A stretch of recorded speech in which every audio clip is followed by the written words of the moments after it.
morning. I've been thinking about Hebrews 4 was my chapter I read this morning, and it was talking about rest in God. In my Bible, it actually has like the label on the chapter is God's believers rest. And there's at the beginning of the chapter it says, when we heard the good news, it may or may not have benefited us. So the idea is, can you hear the good news and it not benefit you? Well, of course, people all the time don't choose to believe in the good news of the gospel, that Jesus rose from the dead, that he did so for you, took his sins upon him, and when he rose, he washed you clean. All you have to do is believe on him, confess that he's the Lord, and he takes that. You're translated into a new creature. So just because you hear it doesn't mean you believe it. Well, he likens it to the children of Israel wandering in the desert when they heard of the promised land. Even though it was good news, it didn't benefit them because they didn't believe it. So when it came time to occupy the land, they didn't believe that God was big enough to do it.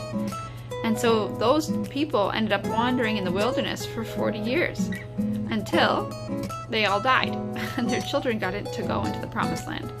And so I don't know where you are in life, and I think a lot of times life does not, people think of peace and they think of like this tranquil place in life where you will always just, everything will go smoothly and be peachy, but I don't know about you, but life doesn't often hand you those moments, especially if you have a bunch of kids and there's not a lot of cloud floating in my life.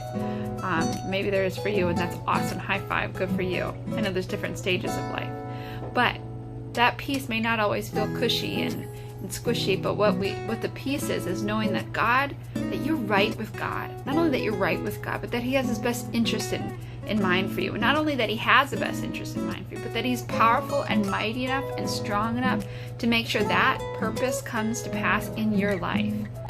You're not waiting for maybe it would happen. That rest, the only rest that we have is in the faith that God has done enough. That Jesus did enough when he died on the cross and he rose again and gave us the Holy Ghost to be our comforter, our guide, our standby.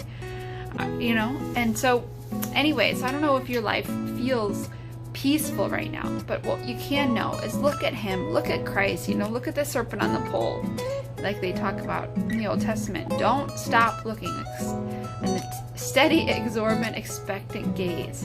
So keep your eyes on Jesus, and that's the rest. That's the rest in peace. It's not a fix-it peace. It's not everything's going to be perfect after that. But I put a funny video down here on Mark Your Future on Facebook. So if you follow us on Facebook, you can see it. It's a Kung Fu Panda scene where Po is trying to get inner peace, and he's really trying hard, but it just makes him more mad than it does anything. And I think that's oftentimes we all find ourselves in that place where we just can't make life click. And so what then? I think the only thing is some deep breaths and trusting God still has their best at heart. All right. Have a wonderful Sunday. Mark your future. Bye. Thank you for watching. Don't forget to like, subscribe, and hit the notification bell so you don't miss another video.